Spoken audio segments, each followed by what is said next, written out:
All right, Salawam. First and foremost, I would like to give all praises, honor, and glory to Yahweh, Bahashim, Yahweh Shai, Bahashim, Rahak Wadash. I'd like to give double honors to our apostles, elders, and bishops at Great Millstone for teaching us this truth and ruling well. I also would like to give double honors to their teachers. But peace and blessings to the Akiyon, putting on as the elect, striving for perfection, that crown of righteousness by being obedient to what is written inside these scriptures. Shalom. This is your brother Kassad out of GMS Austin. Just wanted to go into how, the rulers of this world are pushing for the criminalization or the banning of the gospel, the truth, the Bible right now, right? So the ruler of this world, Esau Edom, the Edomite, the self-proclaimed white man, is in rulership right now, and he is the wicked the Bible speaks of, man. Okay, but this society in which we're living in was was so called brought up as a Bible, you know, society, Judeo Christian society, right? It's supposed to be, the Bible's supposed to be the law of the land. I believe it's Ronald Reagan who said that and everything. But now, in this time frame in which we're living in, he's wanting to ban the Bible, and because it doesn't fit his narrative anymore.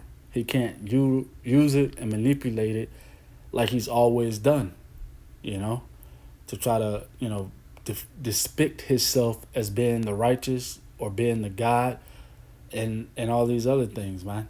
Deifying himself, his image anymore because, the truth has come out. The truth has sprung up in this land in which we living in, right? This land of lies, right? And so the truth in the land of lies and confusion, is a direct assault to this place, So he's wanting to ban the Bible and ultimately, the Bible or the scriptures or the word is inside the man of the Lord, okay?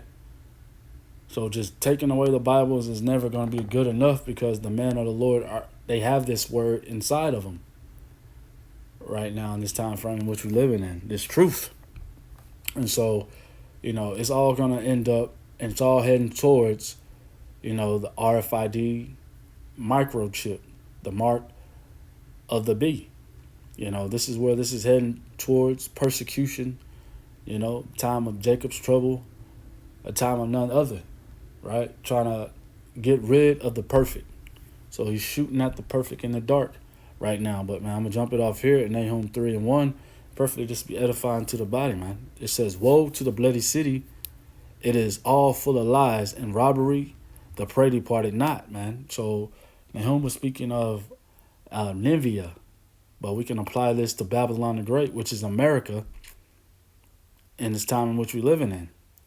All right, so it says, "Woe to that bloody city! Woe is sudden death and destruction to this bloody city, which is Babylon the Great." It says, "It is all full of lies and robbery.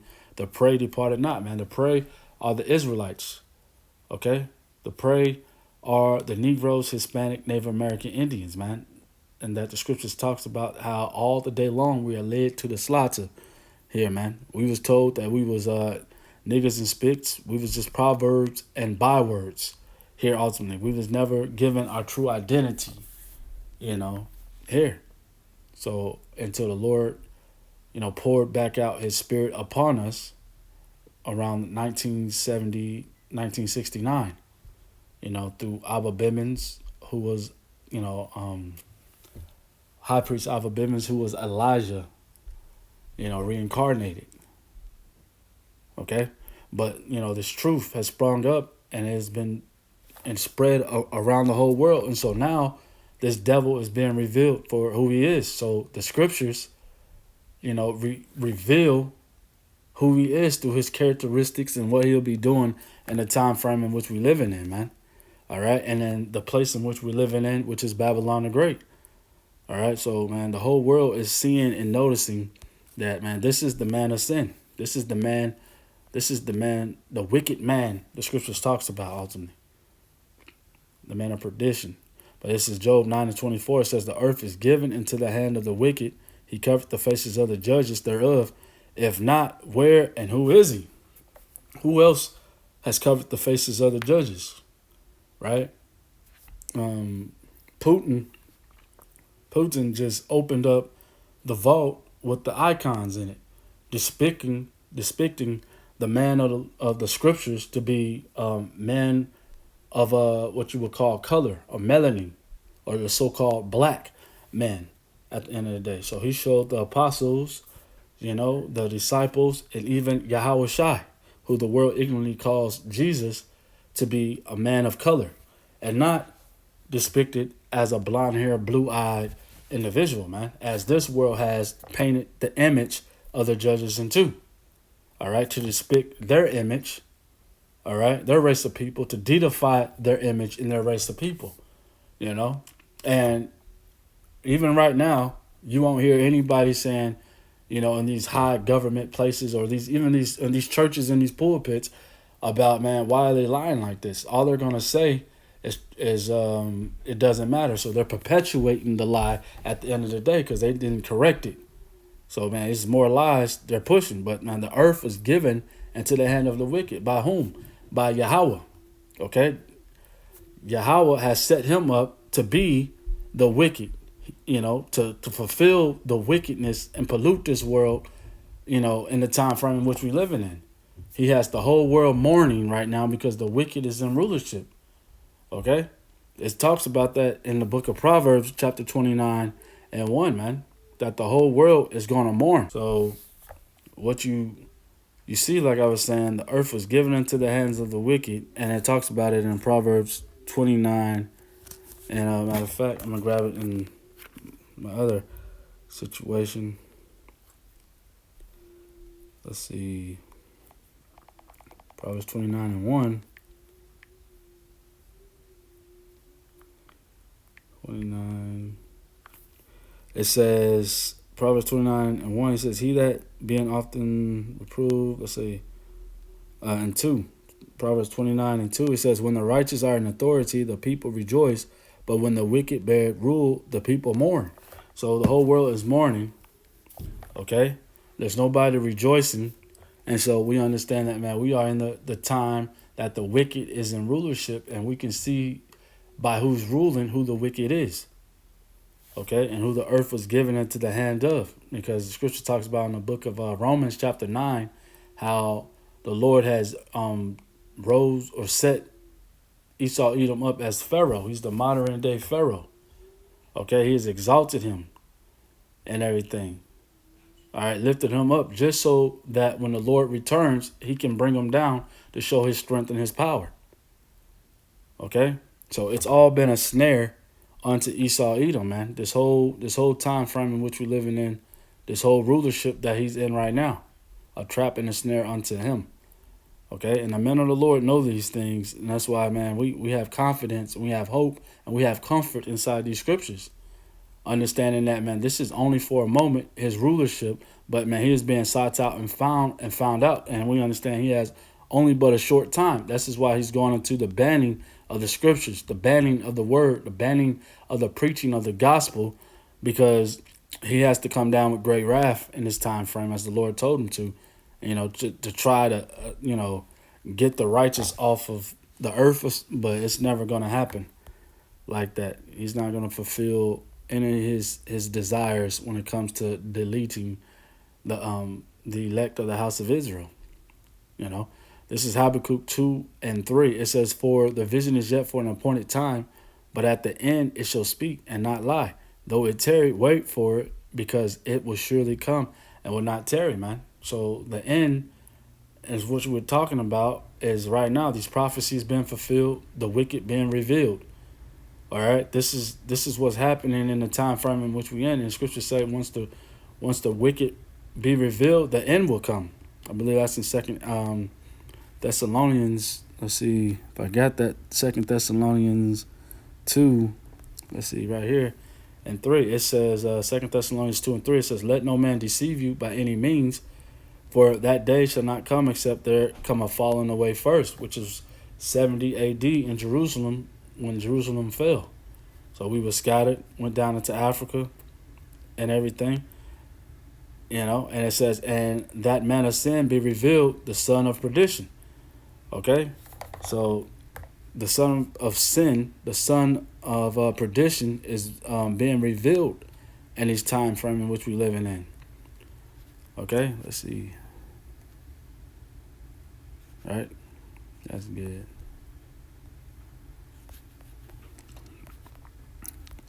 So it says back in Habakkuk 2 and 3, for the vision is yet for an appointed time, but the end it shall speak and not lie. Though it tarry, wait for it, because it would surely come and will not tarry. So, man, it's happening. All right? In the time frame. And 4 says, behold, his soul which is lifted up is not upright in him, but the just shall live by faith. And the soul which is lifted up in him is Esau Edom's soul, the self-proclaimed white man. All right? He is not right. Okay? He is a liar and been a liar from the beginning. Okay? This is Psalms 58 and 3. It says, the wicked are exchanged from the womb. It says, they go astray as soon as they be born, speaking lies. Estranged means profane, outside of the temple, outside of these scriptures. So he's been lying, talking about that he's in these scriptures and he's operating of these scriptures and everything. When you go to the courtroom, you have to solemnly swear on the Bible. That marital system, you have to swear on the Bible and everything. He's been lying from the beginning. Okay. This is Revelations 12 and 9. It says, and the great dragon was cast out, the old serpent called the devil and Satan, which deceiveth the whole world. He was cast out into earth, and his angels was cast out with him. All right, so Esau Edom, the Edomite, the self-proclaimed white man, is the physical counterpart of the devil. Devil, go into it, means deceiver. Okay? Accuser. And everything. And Satan means adversary. Right? But he's deceived the whole world. He was cast out into the earth, and his angels was cast out with him. So, man, this is where he's at. On earth, being this liar.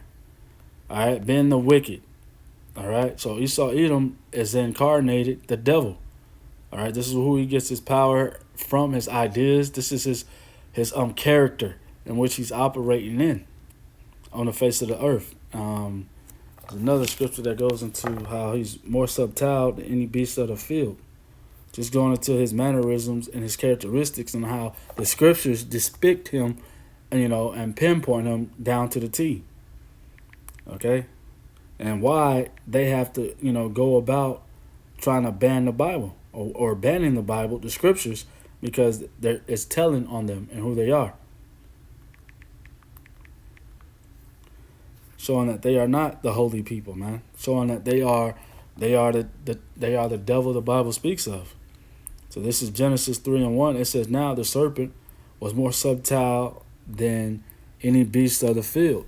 Now, we read that in Revelations 12 and 9. It says, and the great dragon was cast out, that old serpent. This is the same serpent. It's talking about it right here in Genesis 3 and 1. It says, now that serpent was more subtle than any beast of the field, which the Lord, Yahweh Bashem Yahushua, our power, had made.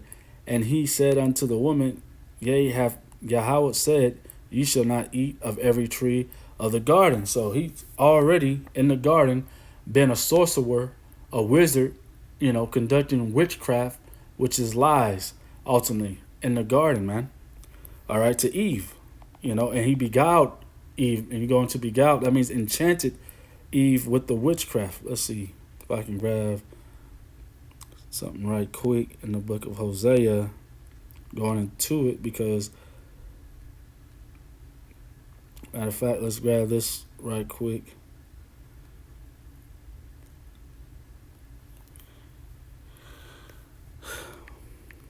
Hosea, and grab back into it.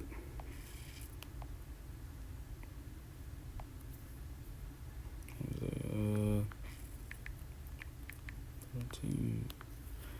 All right, so this is Hosea 10 and 13. It says, ye have plowed wickedness, ye have reaped iniquity, ye have eaten the fruit of lies. Okay, she's eating the fruit of lies from that serpent who was in the garden, who was a wizard, warlock, or enchanter ultimately. All right. It says, "Ye have eaten the fruit of lies, because thou didst trust in thy way, in the multitude of the mighty men." All right, you didn't trust in the way of the Lord. You trust in Esau Edom's ways. Ultimately, man, you trust in the serpent, the devil's ways. All right, Esau wasn't in the garden, but the spirit that he's operating in was in the garden. All right, let's grab that again, and him being more subtle than any beast of the field. All right, so this is Genesis 3:1. It says, "Now the serpent was more subtle than any beast of the field." Now the beasts of the field are the other heathen nations on the field. I mean, in the earth in which we live in. All right, so the Lord created him to be the more subtle than any beast of the field. Let me grab this subtle right quick, just in a regular Google definition. All right, let's see.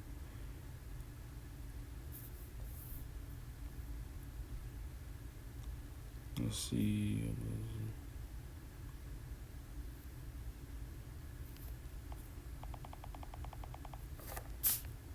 Right, this is the etymology of the word subtle. Subtle is penetrating, ingenious, refined, sophisticated, intricate. All right. Let's say cunning, wise, well crafted, fine, delicate, finely woven, precise, exact, accurate in taste or judgment, fine, keen, of style, plain, simple. So subtle. So he was a smooth talking, a smooth criminal, like they say. All right, and he beguiled the hell out of Eve, and told her what she wanted to hear, and told her that you don't have to obey that man. You can be the ruler of that man ultimately. All right, you can make the rules. Do as thou wilt, as they push here inside of this society, which is his lies and his philosophies that he's been pushing on the face of this earth, man. All right, jump back into this Habakkuk 2:5. It says, "Yea, also because he transgressed by wine, which is his philosophies, his doctrines, do as thou wilt." All right, the alphabet gang, just all the madness and confusion that you see on the day to day. It says, "He is a proud man, neither keepeth at home, who enlarged his desire as hell, and is as death, and cannot be satisfied." Okay, so that's a handful right there, a mouthful.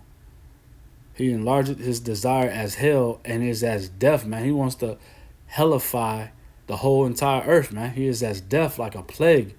Okay, he is moving, just sin incarnated, transgression incarnated, proudful, boastful, just going from one corner of the earth to the other side of the earth, spreading his madness and his confusion. And it says, "And cannot be satisfied, but gathereth unto him all nations, and heapeth unto him all people." He wants everybody to be like him, right? And this is what these scriptures, and the men who are carrying these scriptures, understanding these scriptures, have to be done away with, because they're not going to bow their knee to this society, of confusion. Not going to bow their knee to Babylon at the end of the day, man. All right, so let's go into these enchantments right quick. This is Isaiah 47:12. It says, "Stand now with thine enchantments, and with the multitude of thy sorceries, wherein thou hast labored from thy youth. If so be thou shalt be able to profit. If so be thou mayest prevail," man. So since thy youth, once again, that snake serpent in the garden is from their youth, man. Just been spreading lies, enchanting, all right, operating as that sorcerer, that wizard, the warlock, all right, speaking smooth things. All right. So it says, "Stand now in thy enchantments, and with the multitude of thy sorceries, wherein thou hast labored from thy youth. If so be thou shalt be able to profit. If so be thou mayest prevail," man. So do that same thing, that same stuff that you was doing at the beginning, to see where it gets you, man. See if you'll be able to get out of this situation in which you in, that now you're being revealed. See if you can still push them lies that you've been pushing since the conception of this place. All right. So this is why he wants to erase or ban the Bible. He's trying to change history as we go and everything. Man, he's doing a lot of backtracking right now, trying to basically erase his steps, his track record, his bloody track record that he has all the way through history. It's 13. It says, "Thou art wearied in the multitude of thy counsels. Let now the astrologers, the stargazers, the monthly prognosticators stand up and save thee from these things that shall come upon thee," man. So ultimately, nothing but the wrath of the Lord is coming, and no man can stop it. All right, none of their counsels, none of their plans, their schemes. That let's get that draconian laws push the implementation of the mark of the you know what to the B. Push. Let's get all these things going right now. Let's ban the Bible. Let's ban everything righteous. Let's make this place as wicked as we possibly can, and let's see if anything if that can change the course of actions that's heading towards you, man. And it's not, because judgment is coming for Esau Edom. All right, judgment is coming for this world.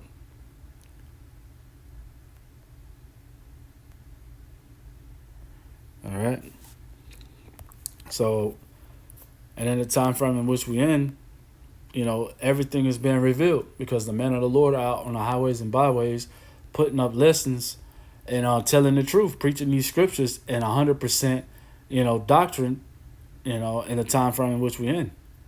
So the truth is going out. This is Isaiah 25:7. It says, "And he will destroy in this mountain," all right, "this land in which we in, Babylon the Great." It says, "the face of the covering cast over all people, and the veil that is spread over all nations," man. So everybody's going to see the truth. All right, Esau Edom is going to be bare, as it talks about it here. And I have made Esau bare. Let's grab that right quick. And there's nothing he can do about it.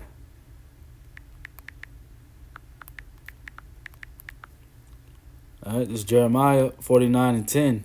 It says, "But I have made Esau bare, I have uncovered his secret places, and he shall not be able to hide himself. His seed is spoiled, and his brethren, and his neighbors, and he is not," man. So, man, his situation that he's had going is going to fall. This is not a continuing city, okay?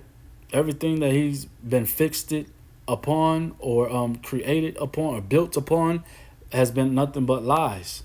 And all these lies are being revealed in the time frame in which we in. So that covering cast is the lies that is being removed off the face of these people, and primarily the Israelites. All right, Israelites are waking up from that deep sleep, or that dead-like estate, and understanding that they are the true Hebrew Israelites. They are the true people of the scriptures, and the elect of the house of Israel, the remnant, are operating and doing what is told for them to be doing inside these scriptures in this time frame, man. All right, this is Jeremiah 16:19. It says, "O Lord, Yahweh Bashem Yahweh Shai, my strength and my fortress and my refuge, in the day of affliction, the Gentiles, who are the foreign Israelites," all right, these are the Israelites that are in a Gentile state of mind, all right. These are not just what you call these other heathen nations or Esau or anything. These are the Israelites, the Hebrew Israelites. This Gentile is going into. It says, "The Gentiles shall come unto thee from the ends of the earth, and shall say, Surely our fathers have inherited lies, vanity, and things wherein there is no profit," man. Everything inside the society that Esau Edom has given us is unprofitable at the end of the day. It only leads to death. Okay, this way this place is set up, you chasing after a bag, chasing after a woman, chasing after the lust of the flesh, is set up to follow after the debauchery, things that are sensual and pleasing to the flesh. That's it. These things are no profit at the end of the day. The Lord Yahweh Bashem Yahweh Shai has come so that we may have life and have it more abundantly. All right, and this is what the men have at the end of the day, that are waking up to this truth. This is John 8:32. It says, and ye shall know the truth, and the truth shall make you free, man. So we're being freed from the bondage, and that captivity, spiritual captivity of our minds, our spirit, and everything that we had inside of Babylon the Great, Esau, Edom's world that is full of lies, man. We've been freed from these lies and the deception of the wicked, man. All right, by this truth, this truth, this gospel, and this is once again a straight assault on this society. The truth. The truth is I believe it's Ephesians chapter 6 talks about how the word is a sword. All right, the word of Yahweh is a sword. Okay, and this is our weapon of war. It's a spiritual weapon that we are using, and it is tearing this place up at the end of the day through the spirit of Yahweh Bashim Yahweh Shai. And this is John 17:17. It says, sanctify them through thy truth. Thy word is truth. Sanctified means to cleanse, set apart, make holy, consecrate. All right. The men who have ears to hear and eyes to see, they're being cleansed with this word, with this truth of all the filthiness of Babylon the Great and everything, man. All right. So that wicked has been revealed, and now we understand that the end of the world is manifest, as it was talking about in Habakkuk 2 and 3, man. We are at that time that Esau Edom has to go ahead with his move because he has been found out. All right. He has to try to protect his image and his kingdom. But the Lord is the one who is warring against this kingdom, and the Lord is not gonna fail. He's gonna destroy this place. Thus say the scriptures. So this is edifying to the body. I want to give all praises, honor, and glory to Yahweh, Bahashim Yahweh Shai, Bahashim Rakak Wadash. Double honors to our apostles, elders, and bishops at Great Millstone for teaching us this truth and ruling well. Peace and blessings to Akiyam, putting on as the elect. Shalom.